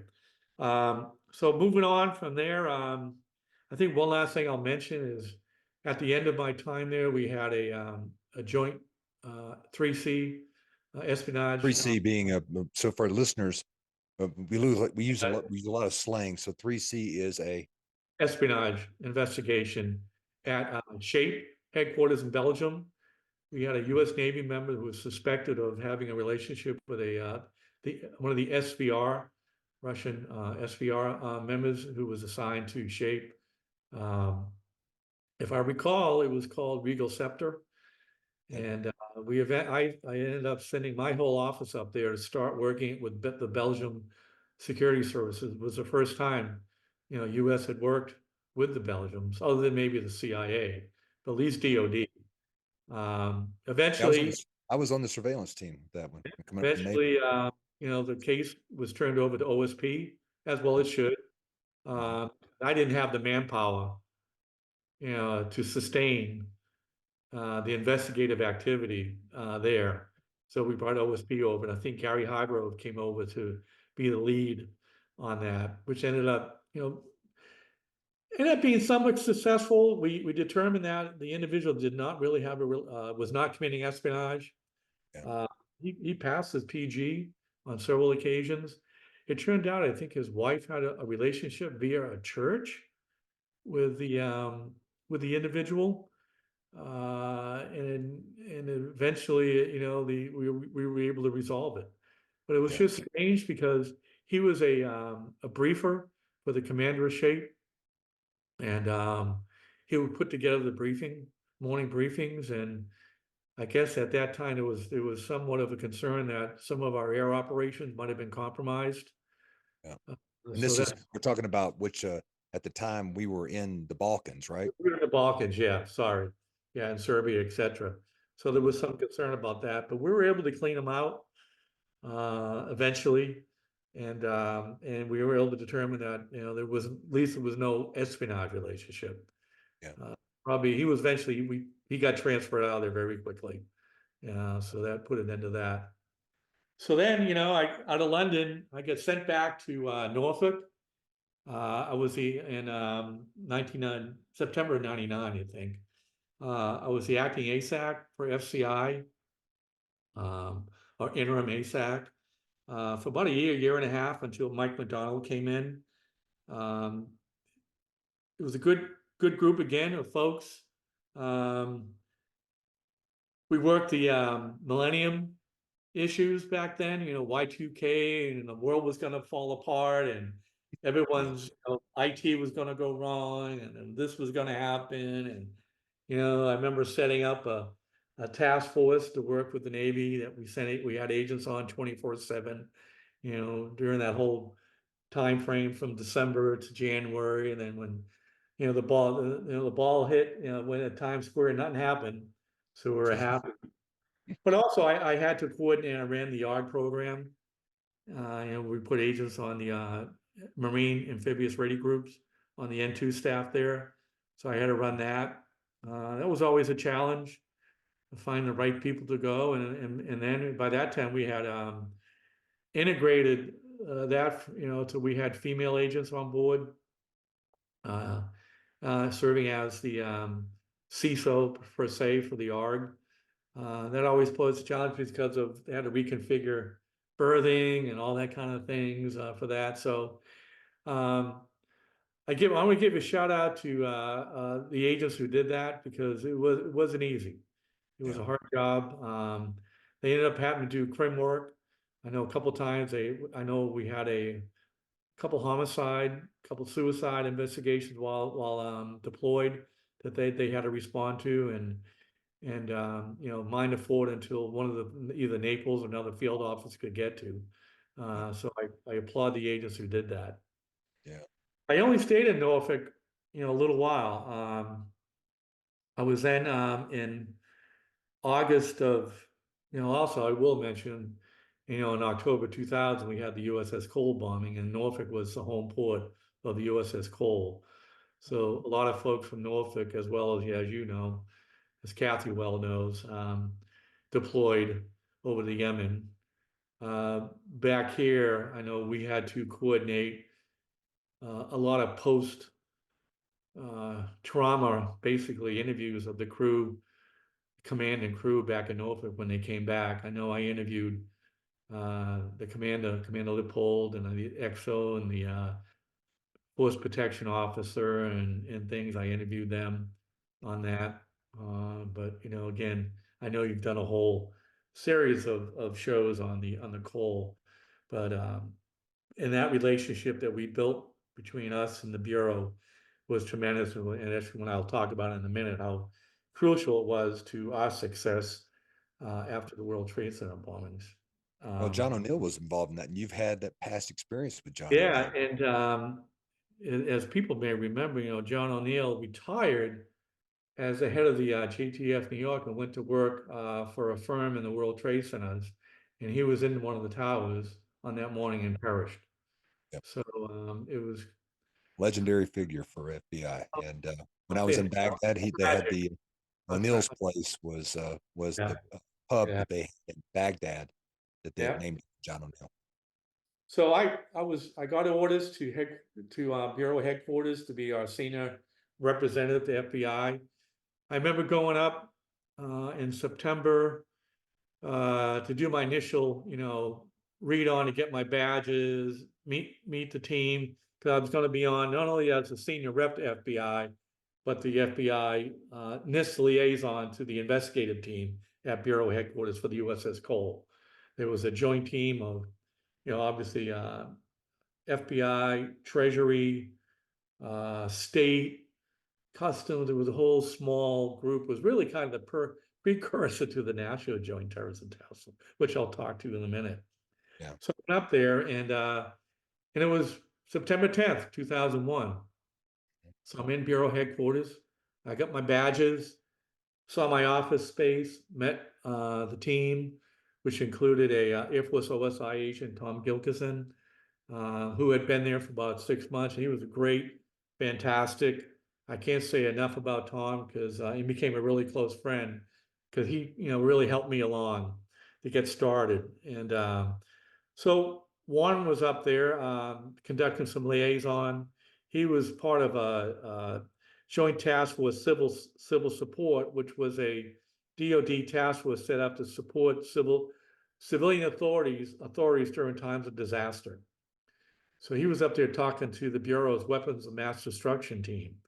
So we had gone up on a joint TDY. So the next morning we get up. I was supposed to go to a meeting back over the FBI headquarters, and we were having breakfast at the Embassy Suites in Old Town. And we're looking at the TV and saying, "Wow, what's going on at the World Trade Center?" And that's weird. It looks like a plane or something went into it. At the time, people were saying, "Well, it was a small plane, whatever." But about that time, my phone went off, and it was headquarters. And they said, you come to headquarters right away. So I said, okay, we'll tell you what's going on. So Juan and I get in, we go to headquarters. I said, well, I'm supposed to be over at bureau headquarters. They said, yeah, okay, but this is what's going on. So at that point, we'd already determined that, a plane had hit the tower. I'm not sure if the second plane had hit, but then plane had hit the Pentagon. SecNav, CNO, CMC were on their way over to NCIS headquarters, basically a safe house, to set up operations there. I was tasked to contact all of our personnel in the Pentagon. Former director Mark Kluge had been over there, was over there, but luckily he was not in the spaces that were hit. So I had accounted for all our personnel. And then I started talking to the Bureau about, okay, how can we help? So it was determined we were going to set up, the Bureau was setting up a 24/7 operations center in their special investigative operations center called the SIOC, which was Yeah. on the 5th or 6th floor of Bureau headquarters. I talked to Tom Gilkison, my OSI counterpart. He had already set up a NCIS OSI section. He got computers set up, he got office space set up. So we already had a location, and I can't thank Tom enough. So it's decided, I remember telling Joe Heffron, I said, Joe, I said, I don't have any clothes left. I said, I have some casual clothes, but I don't know if I can go over to the Bureau and how long I can stay. I said, I'm more than happy to go buy clothes, etc. He goes, well, no. He said, listen, go back to Norfolk and get back here within a day.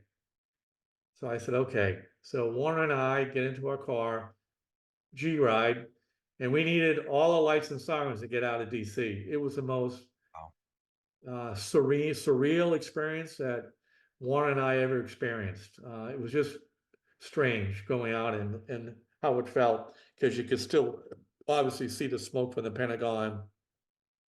All the exits out of DC were basically closed. All the law enforcement, rescue personnel, especially at night with the lights, etc.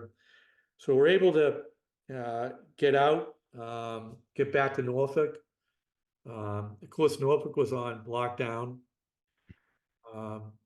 So I get in and did my turnover with I'm trying to think who was there. I think Mike McDonald had come in by now, or he just arrived. So I did my turnover and I packed my bags.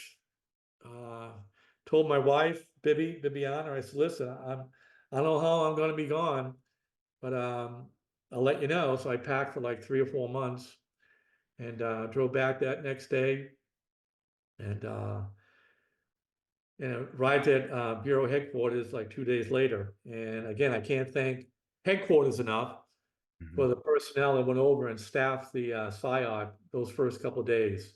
Ray Kesnick, I know was there. And if Ray, when you're listening, thank you very much because you guys did a great job of holding down the fort, getting things set up. Personnel from MTAC, analysts went over there. We had SIPANET access right away. And we were one of the first ones to have SIPANET, external SIPANET access, and getting things ready. So when I showed up, we hit the ground running. So we eventually became part of the largest criminal investigation in the history of the United States, PENTBOMB. That was the code name for the Pentagon Twin Tower investigation. I will say it was fascinating to be there. It was sobering to be there, I guess, to be part of that, and but also exhilarating to see how the Bureau opened their arms to different agencies, especially NCIS. And that was obviously due to our work relationship that we've had for a long time, but obviously certainly from Nicole and all the folks, Bob McFadden, Mike Dorsey, Steve Corbett, obviously Kathy, all the folks that had gone to Yemen, and all the folks subsequently that worked that case really established great relationships. So when I showed up there and I had to start working with them in the counterterrorism division, it was seamless. Yeah. They held nothing back. Actually, I was the only DOD person invited to the director's briefing that was held every afternoon with the 56 field officers. I got an invite for the director to go if he wanted to. I was able to get the briefing, the director's briefing. That was it was hand counted basically. Only a certain amount in the U.S. government. They were numbered that would go out, and I was able to provide one to Director Brandt, who then would personally go over and brief SecNav, CNO, CMC. But they were accountable documents. So I was able to get that, and it was due to, the faith and confidence that the Bureau had in us and working relationship. Yeah. The one interesting thing I had to do, I think it was September 12th, I want to say, one of the Bureau analysts, Dina Corsi, came to me and said, listen, I need you to transmit this information to the investigative team in Yemen. And it was a series of photographs of the meeting in Kuala Lumpur of the coal bombing suspects and the 9/11 suspects that the agency had surveilled. And again, I only say it. I don't want to debate whether the agency had provided it to the Bureau. All I know is we didn't see it for the first time, either NCIS or the Bureau Counterterrorism Division, until the morning of September 12th. Yeah. I transmitted that on SIPRNet over to the team in Yemen. So they were the first time they were able to use that in their interviews with some of the detainees. So we started working. That was part of the problem with some of the stovepiping that had gone Yeah, on, ended that day, yeah, seems like. yeah. It was tough. I mean, the Bureau, they didn't have the best uh, IT systems. Again, they were stovepipe even within Bureau headquarters. They had something like 11 different IT systems within Bureau headquarters. and they had a very limited external capability. That's why they relied on us quite a bit. I mean, I use SIPNet and headquarters a lot to pass information over to the investigative team, and also to our officers overseas, because then we were able to put together a plan where we used NCIS agents and other US 1811 personnel stationed overseas to help do leads for the Bureau, working with the LEGAT. Because as you know, and we all know, all of us who work overseas, we had the best connections and liaison with local law enforcement overseas. You know, the Bureau might have had it at the national level. They had a lot, but then we get down to the local level, we had the best. And so I think in some cases we paired up, you know, LEGATs or we went out on our own and did leads for the Pent Bomb Task Force. But you had to be in 1811 to do it. So that was I thought was a great accomplishment and a credit to NCIS and the field officers overseas for the work they did. As we moved on, you know, we started, the investigation went on, and you know, a lot of things were going on. One thing I will remember, I'll never forget the day, was Veterans Day, and if you recall, we had the plane go down out of JFK, the TWA plane, I think it was, that went down, and of course we all thought it was the next wave of terrorist attacks. And we were on a very light crew, skeleton crew at the SIOC that day because it was a holiday. But I was there, and the TSA Just rep. the Rich, was this the one that had the fuel tank explosion? No, that was one prior to that. Oh, Uh, okay. yeah, this one, it probably was. It was. I think you were right. It was as a result of a fuel tank too. There was two of Yeah. them. I But was the just T, trying to remember. I couldn't yeah, remember. yeah, I can remember. Yeah, so it was like chaos. Mhm. And of course, there was hardly anybody at the SIOC, and so I remember the TSA rep who was on the SIOC came to me and said, "Hey, you know, I've been talking to FAA up in New York. There's going to be a meeting with the FBI and the FAA at JFK in about 20 minutes. We didn't have video teleconferencing for some reason, so we just had phone call, conference call. So he said, here, I said, here's the number. He said, I need you to make the connection when the director of the FBI comes. I'm like, okay. So, you know, I'm not the most technically astute person. Yes. But None of us. so I did a couple of test cases and we're able to make a connection for a conference call. But so in comes walking in, not only the director of the FBI, but the Attorney General, John Ashcroft. Mhm. So I'm sitting in the room with the director of FBI, the Attorney General, and FBI senior staff listening to the conversation they were having, where they quickly determined it wasn't, most likely it was not a terrorist act, but it was accidental. So that kind of lowered the temperature in the room and some of it going on. But I still remember that it was amazing. And the phone calls, I remember talking to headquarters quite a bit. I think at one time I had like headquarters in this line and the field office in another, and you know, and New York JTTF on one, and you know, and then finally the Bureau recalled a bunch of people in, and so we're able to man things. But it was kind of an interesting day. Uh, so it was fun working with I mean, we got out of that, and Stu, the I forget Stewie's last name, the TSA rep. We went over across the street to the Harrington Hotel, and under the Harrington Hotel there was a bar that we went in and had a few cocktails. I'll say, how do you ever get through that day? But it was, Debriefing by cocktail. That's for sure. yeah, but it was amazing. And so then we continued on, you know, and by then we started the talking about establishing a JTTF at the national level to help coordinate, you know, information sharing. To the Bureau's credit, and I think to this day they probably regret it, but they became like Noah's Ark.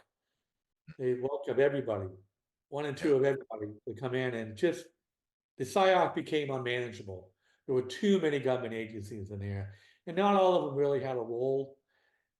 All of them wanted to say they were there, whatever, for funding reasons or for whatever reason, they could, public relations saying they were a part of it, but it became unmanageable. It even became unmanageable within DoD. There were DoD elements in there that did not need to be there. It really didn't play a role. So we eventually, as I say, culled from the herd, and we're able to get it down to a manageable amount. And then we started talking about forming the National Joint Terrorism Task Force, which we did, I think in February of 2002. Yeah. So myself, I was your lead DoD member, and eventually we became one of the assistant unit chiefs of the NJTTF, which was a great accomplishment, I thought. So we set it up in the SIOC. We had our separate office space, and from there, we started working the information sharing, and from there we started setting up, JTTFs around the country. Yeah. I went to USDI and sat down with them and all the service chiefs heads, and said, this is an opportunity for us to put people out on the JTTF, working hand in hand with the FBI to provide, that type of hands-on, real-time information to the Navy, Marine Corps community and leadership on terrorism activity in the country. So we did that. I wrote the first DoD instruction for JTTFs, staffed it. As you well know, staffing anything in DoD and USDI is not an easy task. It went through many rewrites. It wasn't perfect. I think the Army was objected to it most because they didn't have a lot of 1811s. Right. And I remember telling them, that in order to be effective and you want to be relevant, you got to be an 1811. The Bureau does not want someone. They really don't want someone on there that they have to get permission to do something. And back then, the Army, like CID or any even Army 902nd, they had to get permission, either carry a firearm off post or do anything. So I suggested to them that they start looking at developing a cadre of 1811 civilian special agents. And of course now, they're doing that. They're at FLETC now. Yeah. And doing it. But so the Army had a limited role, maybe mostly in a analytical role to assist, but it was from DoD, it was mainly us and OSI, mainly us on the JTTF. So we're able to do that. And we got funding for that. And we established JTTFs around the country. I mean, I'm sure a lot of folks here that were on that, obviously we had it on New York. We already had someone at DC. Of course, we established Norfolk, San Diego, the Carolinas, Florida, some of those. Obviously, where there were large concentrations of Navy Marine Corps personnel. So that's what we did. And eventually I did the initial planning for setting up the new NJTTF location at Liberty Crossing out of Tyson's Corner. So my successors had a nice office space out there. I never got a chance. Yeah. That's always how it works. I mean, the guy that sets it up doesn't get the office space. It's the Yeah, person who comes but after the that's person. fine. So we got that all established, and then we had to work to remember we start talking about setting up the interrogation effort at Gitmo. And of course the FBI, realized that we had an office in Gitmo. So you saw an opportunity another opportunity where, we had an established location, established relationship with command. So the discussions, I remember sitting on a meeting, I think with Ralph Blinko and maybe Director Brandt, myself, in leadership at the Bureau about setting up Gitmo, joint FBI, NCIS, and eventually obviously DoD, the CITF, etc. was born out of those discussions.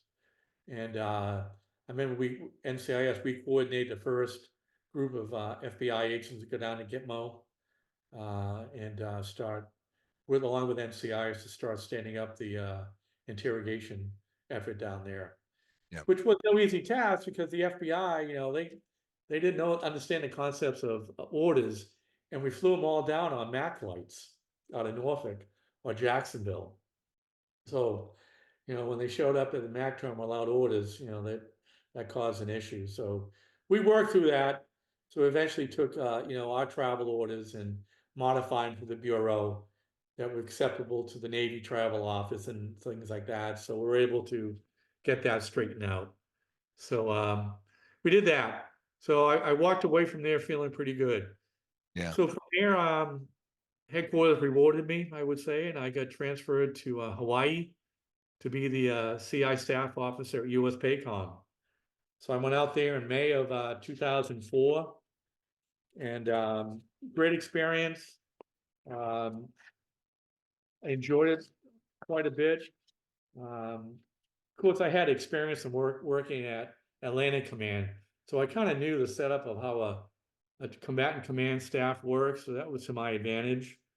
Um, when I got there, Admiral Andy Singer was a J2, and he was a very, very proponent of NCIS and our counterintelligence efforts. So he had some vision of what he thought CI could do in the Pacific AOR. So we started working on a plan to develop task forces around the Pacific AOR, mainly offensive task forces to do specific targeting of different adversaries in the area, as you can well imagine. Sure. So we were able to do that. We set up task forces in Guam, Hawaii, and Japan to start off with. And to my knowledge, I think they're still on them. And I think current Director Lopez was actually one of the first members of those back then. Wow. We talked about it a little at the reunion in Nashville. So that's where I first met him, when he was doing offensive operations out in Hawaii. So He's a pretty impressive guy. He's yeah, doing yeah. pretty good. I mean, he was impressive back then. Yeah. We also worked to expand the FPD program in the Pacific. We did that with Paycom's help, because you needed a combatant commander to approve and endorse. So we did that. So we did a lot of good things. One regret I will say, and I think I mentioned that, is when the SAC position at Hawaii came open, I didn't take it. I wish I had at this point. A lot of reasons why I didn't. One was because what we had going on at Paycom, and I really didn't want to go. And actually, the commander of Paycom and the J2 personally asked me to stay. So it was hard to say no to a 4-star and the 2-star. But I do regret and not doing that, because I think I would have enjoyed that. So I eventually ran out my tour there in Hawaii, and I went back to headquarters as 22A, code 22A, which was plans, policy, budget, not the most exciting. We all eventually have a job like that we have to do. Yeah, I was hoping to get a SAC job somewhere else, but it didn't work out for a lot of reasons I won't go into. Ralph Blanco knows, and former director Vitro know, and so I got caught into a late coming to the table for positions at headquarters. Yeah. I got leftovers, what was left. But in the long run, Lee, it turned out to be very good. Good. I learned a lot. Yeah, sure. It exposed me to a lot at the Pentagon, where I had to go a lot for meetings. I worked closely with USDI. I had to work a lot closely with CIFA back then, the counterintelligence field activity. And I worked at the national level with folks. I had to work with the Hill Congress. I had to do budget, personnel, policy, so I did learn a lot. And I think the experience there bode me well for my future. It was a good time. We had a good group of DADs and ADs at the time. I do want to mention I only survived headquarters due to the great camaraderie we had with Bob Tracy and Rod Baldwin, my carpool partners, because back then headquarters was still at Washington Navy Yard. Yeah. And we carpooled in from Manassas, and Bob and Rod made it fun. I bet. And they taught me a lot too of how to how to survive meetings at headquarters. A lot of times, I think at the time Steve Smith was going to Georgetown. And so I had to stand in a lot of times as being the acting AD, as did a couple other folks. But I had to go to a lot of the meetings at headquarters. So I learned a lot. And Ron and I Bob bet. helped me quite a bit, and we had a good group back then, that we would occasionally get together and commiserate and tell ourselves how we were going to fix headquarters and this. And it was Bob and me and Rod and Sandy McIsaac, Barry Marucci, Sam Worth, Fred Lamb, Annie Hogan, Rocky Bush. We all had a great Yep. group of folks that we not only worked together, but we socialized together. That Mhm. made it headquarters a fun tour, if as much as it could be. But I did learn a lot. Sure. So I was coming up to mandatory retirement, and because of my interaction at USDI, um, an individ the one of the individuals over there went over to be start the counterintelligence program at the National Geospatial Intelligence Agency and NGA, and he asked me to come over there to be help start up their program. So I retired from NCIS in March of 2010, about 4 months or so till I was mandatory. So Mhm. it was close. So I went over there as a rehired annuitant, GS-15, um, working 36 hours a week. Pretty good gig. Oh, yeah, So sure. I was able to, I went over there to help set up the program, and I was detailed to the NGA's International Affairs Directorate. International Affairs is where they developed all their international sharing agreements, because NGA, as if folks know, they're the ones who exploit and analyze all of our overhead capability that come from our overhead platforms, and they put it in products for dissemination to the see the government, US and USIC, and especially our Five Eye partners and Mhm. other allies, especially NATO. And one effort I worked there for almost 8 years. It was a great experience. Yeah, A challenging CI experience because NJ was expanding very quickly, and they hired a lot of folks just out of college with scientific and computer backgrounds. They didn't see themselves as intelligence officers. One of the things I had to explain to them that they were targets. yeah, sure. And the person that you were talking to across the table, whether they be from Ukraine, uh, Japan, Korea, Israel, especially, they were collecting on you. So it took a while. We set up a pretty good education program. We did extensive elicitation training with them to teach them the art of elicitation, both them doing it and them getting elicited. Um, we set up a good education program for the entire agency with the help of everybody in NGA. I mentioned it, when I was at Paycom, the NGA representative, I knew very well. We worked very closely together, and his name was Joe Drummy. So when I went back to NGA and I got assigned over to IA, he was in charge of the IA, International Affairs.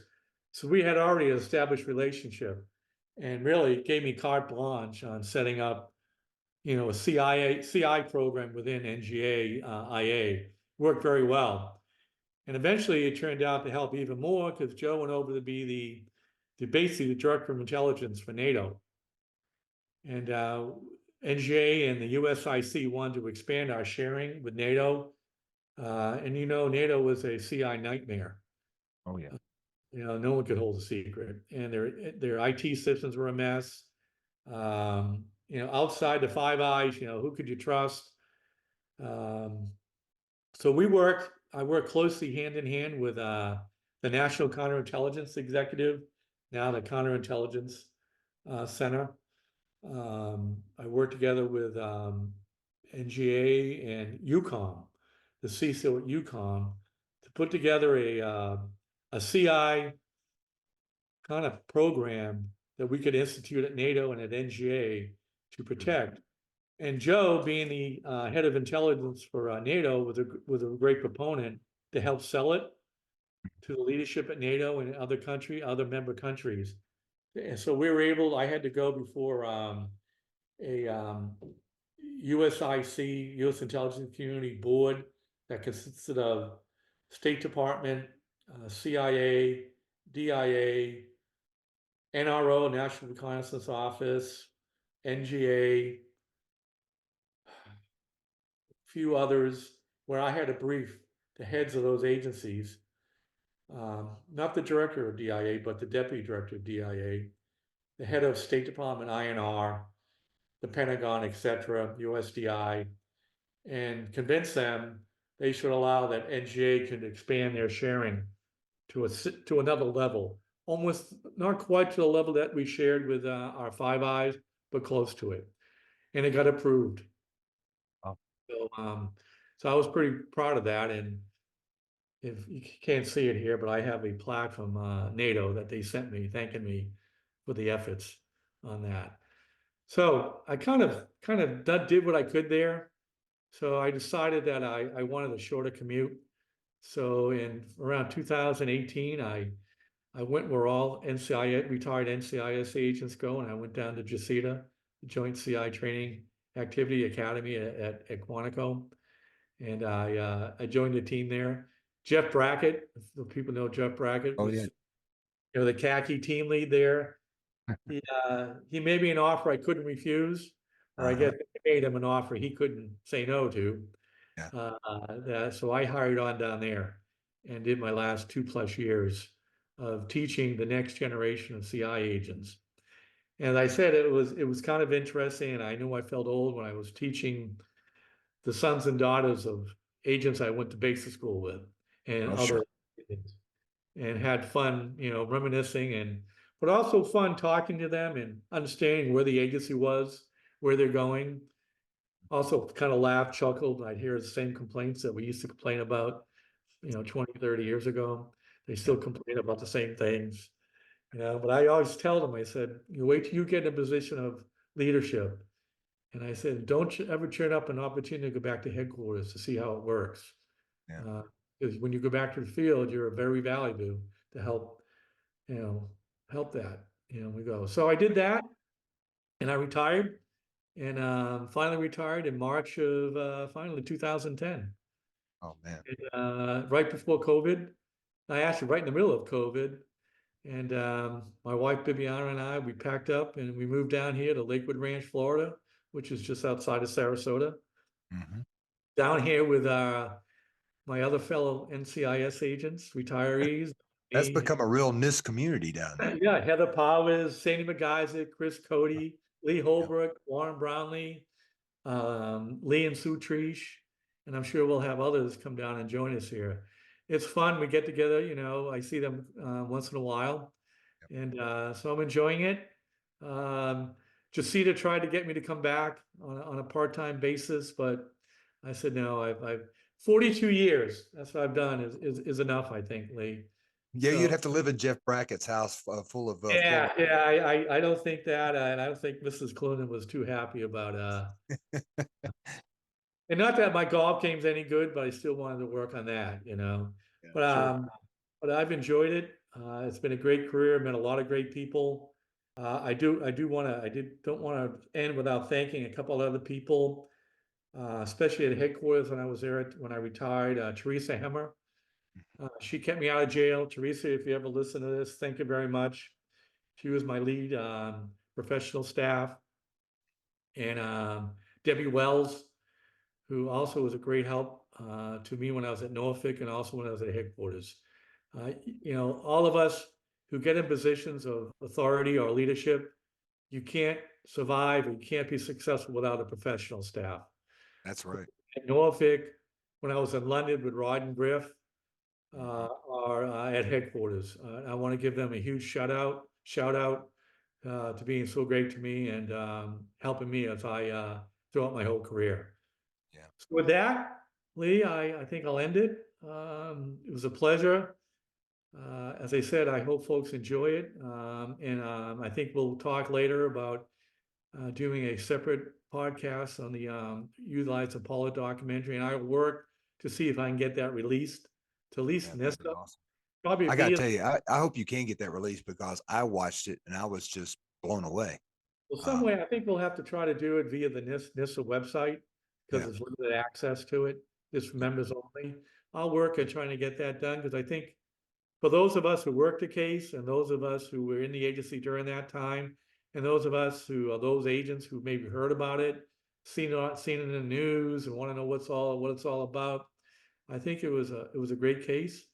Again, one of the first cases that we did not know he was spying for well, I'm until. glad you said that because I want to give some accolades to NCISA because without NCISA, the Naval Criminal Investigative Service Association, which Rich and I are both members of, I would not be able to line up a lot of these interviews like Rich Cloonan's interview today. So I want to give a shout out to the NISA, as we call it, because there are so many interesting people and so many stories there, like Rich's, that will educate the agents of today. So I encourage any agent who is out there who's listening to this podcast to become a member of NISA because you're going to be the future of that organization. You're the future of this organization now, and the future of NISA in the and well into the to the future. So You're right, Lee. I I mean, have to give a shout out to the yeah, organization. yeah, and I'm glad you did. I'm glad you do during your podcast. I mean, I just took over as president of the Florida chapter, and we have some things we want to do to spread the word. I'd like to, get and talk to some of the current agents and talk about the benefits of joining because you don't have to be retired to Yeah. join. And I'm going to look at opportunities to go meet and go to field offices in this AOR, whether it be Florida or even South Carolina, Georgia. I'll talk to my counterpart presidents and president chapter offices and see if we can all collaborate on spreading the word and telling them the benefits of NISA. Yep. And for those agents out there, NISA is on your Lighthouse page. All you got to do is go there, click on it, and you can learn about NISA. So I encourage you to do that. So, hey, listen, Rich, man, it has been tremendous. I really appreciate you coming on the podcast, coming on the YouTube, presentation here to talk about your career, which was just phenomenal. I mean, not many careers are like this. And I being one, I had a fairly mundane and boring career compared to Rich Cloonan. So it is I would, it, everyone's career is unique. yep. Everyone's career is fascinating. And everyone did an outstanding, awesome job supporting our nation. And shout out and congrats to everybody. Rich, great talking to you, and look forward to that next podcast on the Pollard investigation. All right, Lee. Thank you very much. Take care.